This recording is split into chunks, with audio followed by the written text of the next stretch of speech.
السلام علیکم جناب من، امید ہے آپ سب بخیر و عافیت ہوں گے۔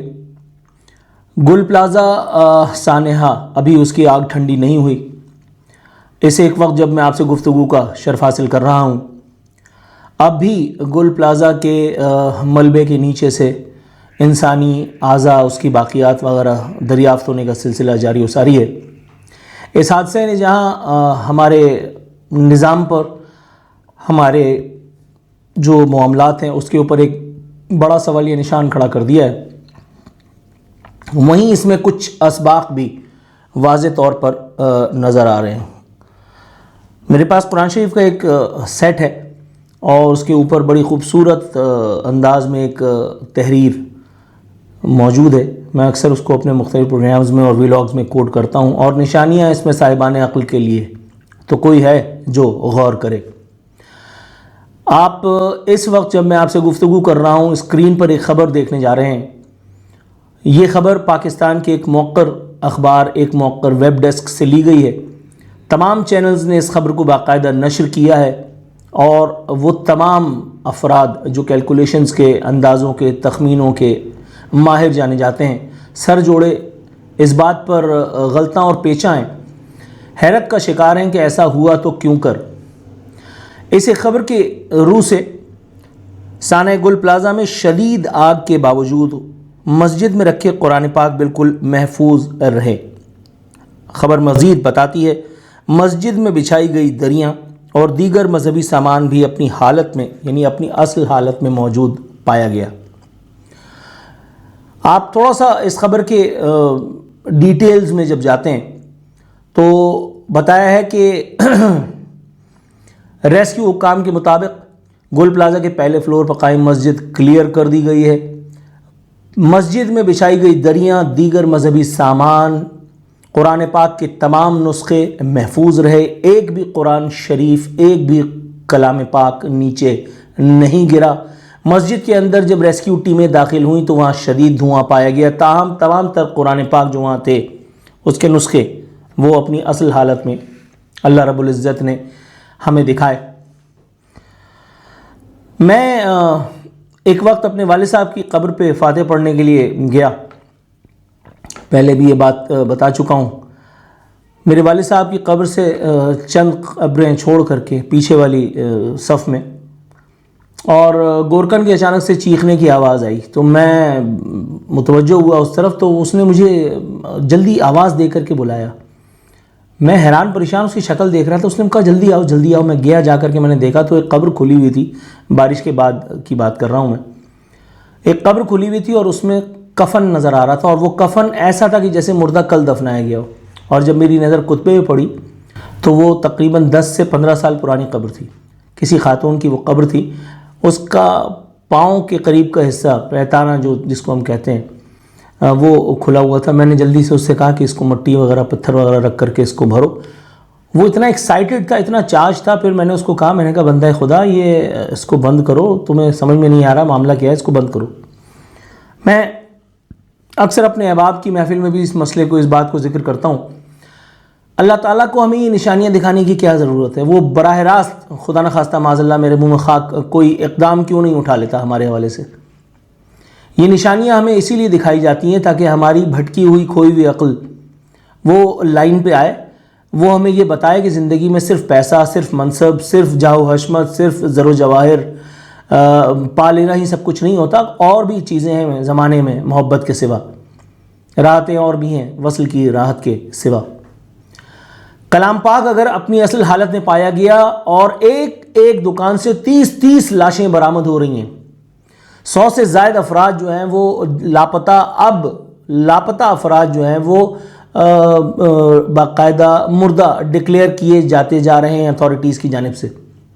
جہاں سانس لینا ممکن نہ ہو، وہاں اسی فلور پہ، یعنی اس سے پہلے فلور پہ، وہاں مسجد میں دری بھی موجود ہو، مسجد کی دری باقی بھی رہے، قرآن پاک اپنی اصل حالت میں موجود بھی رہیں، نسخوں کو ذرا سا نقصان بھی نہ پہنچے، اور اس سے اوپر والے فلور پہ، اس سے نیچے والے فلور پہ، اور تمام دیگر فلورز پہ تباہی آپ کو نظر آ رہی ہو، تو اس سے کیا مراد لی جانی چاہیے؟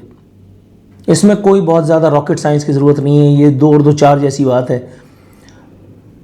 میرا خیال ہے مجھے، آپ کو، ہم سب کو یہ بات روز روشن کی طرح آیا دکھائی دیتی ہے کہ اللہ رب العزت اس ایک واقعے کو بنیاد بنا کر کے اپنے کلام کی حفاظت کا ذمہ جو اس نے اپنے ہاتھ میں لے رکھا ہے، اس نے یہ بتا رکھا ہے کہ اس کلام پاک کی حفاظت براہ راست خود اللہ رب العزت کی ذمہ داری ہے، اس میں اسے کسی کی حاجت نہیں ہے۔ اللہ تو بے نیاز ہے، اسے میری آپ کی کیا ضرورت ہے؟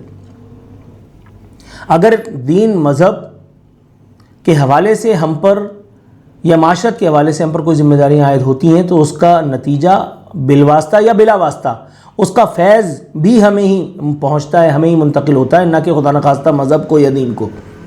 مذہب یا دین مجھ سے اور آپ سے، ہم سے، ہماری باتوں سے سوا ہے، پرے ہے۔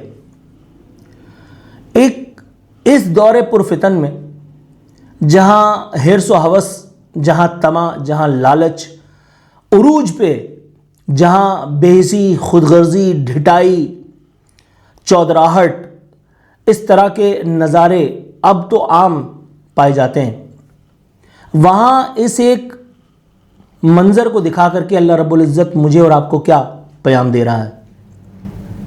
میرا خیال ہے کہ اس کے اوپر بہت زیادہ ڈیٹیل ڈسکشن کرنے کی ضرورت نہیں ہے، یہ سب تو روز روشن کی طرح آیا ہے، نوشتہ دیوار ہے ہر چیز، کہ اللہ رب العزت کو ہماری اصلاح مقصود ہے۔ اللہ رب العزت اپنی نشانیاں بار بار ہمیں دکھا رہا ہے تاکہ ہم دیکھیں، سمجھیں اور عبرت پکڑیں، سبق حاصل کریں اور اپنے منزل اور محور کو پہچانیں کہ ہمیں کیا کرنا ہے، کہاں، کس رخ پہ ہمیں جانا ہے۔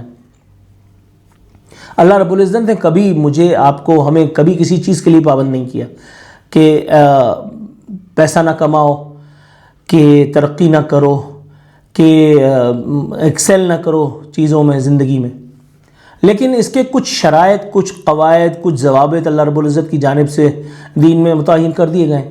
اگر میں یا آپ ان شرائط اور ضوابط کے مطابق اپنی زندگیوں کو گزارتے ہیں تو کسے اعتراض ہوگا؟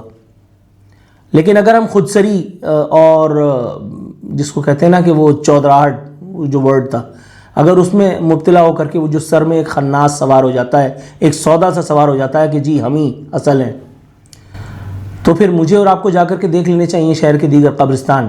کتنے قبرستان ہیں؟ ہزاروں قبریں وہاں موجود ہیں۔